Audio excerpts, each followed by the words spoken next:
నా పేరు భానుమతి. నేను జ్యోతిషంలో పిహెచ్డి చేశాను. భూకంపాల మీద చేశాను. ఈరోజు మన విషయం వచ్చేసి పంచాంగ శ్రవణం. అసలు మొట్టమొదటిగా అందరూ తెలిసిన విషయము, కానీ నేను చెప్పటం నా ధర్మంగా చెప్తున్నాను. పంచాంగ శ్రవణం ఎందుకు చేయాలి అంటే, ఇక్కడ మనం త్రిదేశ శ్రీకరం ప్రోక్తం వారం ఆయుష్యవర్ధనం నక్షత్రం హరతే పాపం యోగో రోగ నివారణం కరణం కార్యసిద్ధిశ్చ పంచాంగ ఫలం ఉత్తమం. అంటే ఏంటి? తిథి ఐశ్వర్యాన్ని ఇస్తుంది, వారం వారం తెలుసుకోవటం వల్ల ఆయుష్ని పెంచుతుంది, నక్షత్రం వల్ల తెలుసో తెలియకో చేసినటువంటి పాపాలను హారిస్తుంది, యోగం రోగాలను నయం చేసి ఆరోగ్యాన్ని ప్రసాదిస్తుంది, కరణం కార్యసిద్ధిని చేస్తుంది, మనం చేపట్టిన పనుల్లో విజయాన్ని చేకూరుస్తుంది అని అర్థం. అందుకనే మనం పంచాంగ శ్రవణం చేయాలి అని పెద్దలు చెప్పారు. అయితే ఇప్పుడు మనం విశ్వావసు నామ సంవత్సరం అయిపోయి పరాభవ నామ సంవత్సరంలోకి అడుగు పెడుతున్నాం. పరాభవం అనగానే అందరికీ ఒక రకమైన గగుర్పాటు, భయం అనేక రకాలుగా కనపడతాయి. మన తెలుగు సంవత్సరాల క్యాలెండర్ ప్రకారం ప్రభవ నుంచి అక్షయ సంవత్సరం వరకు 60 సంవత్సరాలు ఉన్నాయి. కాలచక్రంలో ఈ పరాభవ నామ సంవత్సరం అనేది 40వ సంవత్సరంగా గుర్తింపు పొందింది. అయితే నేను ఇందాకే చెప్పినట్టు ఈ పేరు వినగానే అందరిలో భయం కలుగుతుందని చెప్పాను. ఎందుకంటే ఈ పరాభవం అనే మాటకి అర్థం ఓటమి, అపజయం, అవమానం అనే అర్థాలు ఉన్నాయి.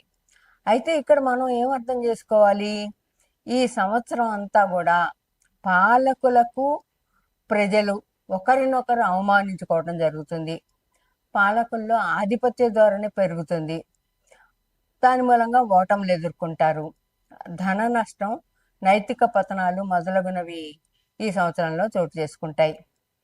అయితే ఈ 60 సంవత్సరాల పేర్లలో కొన్ని పేర్లు అర్థాలు ప్రతికూలను మాత్రమే సూచిస్తాయి అని అనుకోవటం చాలా పొరపాటు.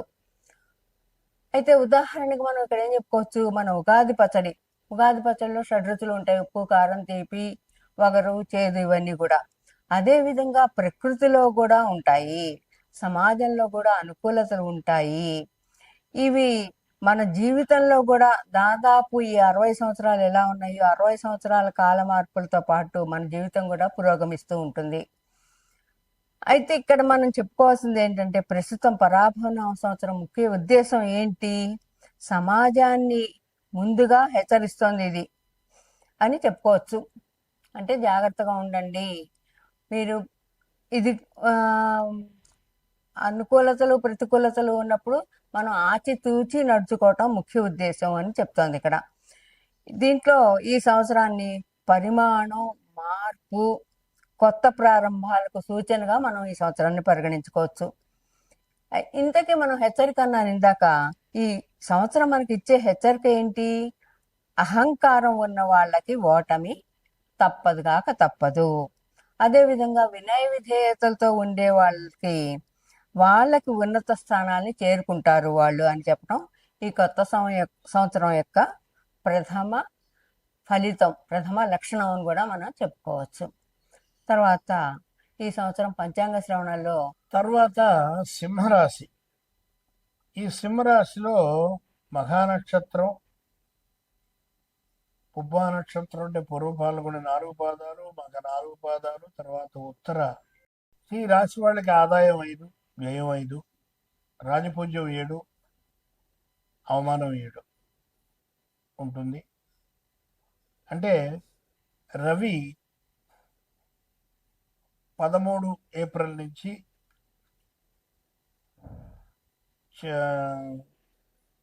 చివరి వరకు 13 ఏప్రిల్ వరకు కూడా అష్టమం.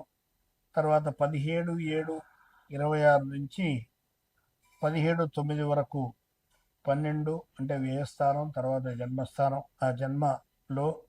అలాగే 17/11/26 నుంచి 16/12/26 వరకు అర్ధాష్టమం, 15/3/27 నుంచి సంవత్సరాంతం వరకు అష్టమం. అలాగే కుజుడు అష్టమం, తర్వాత అర్ధాష్టమం, జన్మం. సంచారం. అలాగే గురువు ఈ సంవత్సరం అంతా కూడా 12 అంటే వ్యయస్థానం జన్మంలో సంచారం. శని అంతా కూడా అష్టమంలో సంచారం. కేతువు సప్తమ సంచారం. సో ఇక ఈ స్త్రీ పురుషాదులకి మనం చూసుకున్నట్టయితే పోరాటంగానో కొంచెం నరకప్రాయంగానో జీవితం కనిపిస్తుంది మీకు.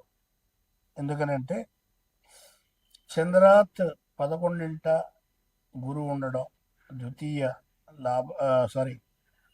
పంచమ అష్టమాధిపతి అయినటువంటి గురువు 11ంట ఉండడం, 11ంట ఉండడం.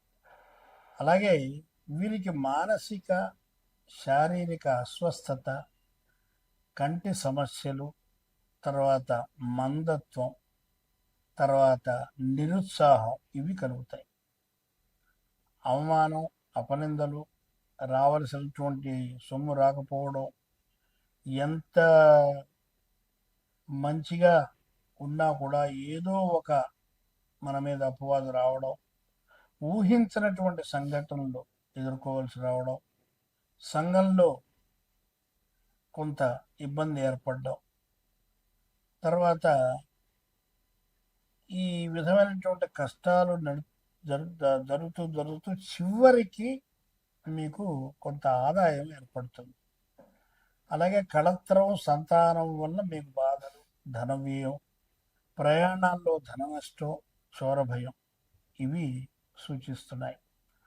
అలాగే నేత్ర, కంఠ, హృదయ బాధలు అనేటువంటివి కలుగుతాయి. అంటే ముఖ్యంగా ఆరోగ్యం, ఎందుకంటే రాశిలోనే కేతు ఉండడం కొంత, అలాగే సప్తమంలో బుధ, కుజ, రాహువులు ఉండడం, ఈ సమసప్తక దృష్టి వల్ల ఈ యొక్క కంఠానికి, హృదయానికి ఇబ్బంది నేత్రానికి కూడా మీకు ఇబ్బందులు ఏర్పడతాయి. అలాగే సమయస్ఫూర్తితో మీరు జాగ్రత్తగా మెరగవలసి ఉంటుంది. మీరు కన్నా ఒక్కొక్కసారి ఊహించనటువంటి అద్భుతమైన సంఘటనలు కూడా జరుగుతాయి. ఎందుకంటే దైవ బలం మనం పెంచుకోవాలి ఇక్కడ. అది నేను చెప్పడం ఉద్దేశం ఏమిటంటే ఇవన్నీ నెగిటివ్ అని మనం బాధపడుతూ ఉండకూడదు. ఎప్పుడు కూడా దేవుణ్ణి వదిలిపెట్టకూడదు. ప్రతిరోజు దేవాలయం వెళ్ళాలి, పొద్దున సాయంత్రం. ఇది మనం ఒక నియమం కింద పెట్టుకుంటే డెఫినెట్గా మనకి డివైన్ హెల్ప్ వస్తుంది. అలాగే కేంద్ర రాష్ట్ర ప్రభుత్వాల్లో పనిచేసేటువంటి వాళ్ళకి సుదూర ప్రాంతాల్లో బదిలీ అవుతుంది. అలాగే కొంతమంది సస్పెండ్ కూడా అయ్యేటువంటి అవకాశాలు ఉంటాయి కాబట్టి తస్మాత్ జాగ్రత్త. అలాగే రాజకీయ నాయకులకి కొంచెం గడ్డు కాలం అని చెప్పాలి. ఇక పరిహారాలకు వచ్చినట్టయితే మంగళవారం, గురువారం నియమాలు, శనివారం నియమాలు పాటించాలి. శివాలయంలో అభిషేకాలు చేయించాలి. సోమవారం పూట రుద్రాభిషేకాలు. అలాగే పంచాక్షరి మంత్రం ప్రతిరోజు చదవడం చాలా ఉత్తమం. పంచాక్షరి మంత్రం అంటే ఓం నమ శివాయ. సో అంటే ఇక్కడ మీరు చెప్పడం ఏమిటి ఉద్దేశం అంటే ఈ ఫలితాలు, ఈ సమయాల్లో మీరు జాగ్రత్త తీసుకోవాలి అనేటువంటిది. రైట్ ఫ్రమ్ ఉగాది రోజు నుంచి మీరు ఒక ప్రతిజ్ఞ చేయండి దేవుడి దగ్గర నిలబడి, నేను ప్రతిరోజు ఉదయం సాయంత్రం నీ దర్శనం చేసుకుంటా స్వామి, నన్ను కాపాడు అనడమే. ఎందుకంటే ఇప్పుడు కలియుగంలో రాబోయే కాలం చాలా గడ్డు కాలం ముందర మాట్లాడుకున్నాం. ఇక్కడికి సింహరాశి యొక్క పరిహారాలు సంపూర్ణం.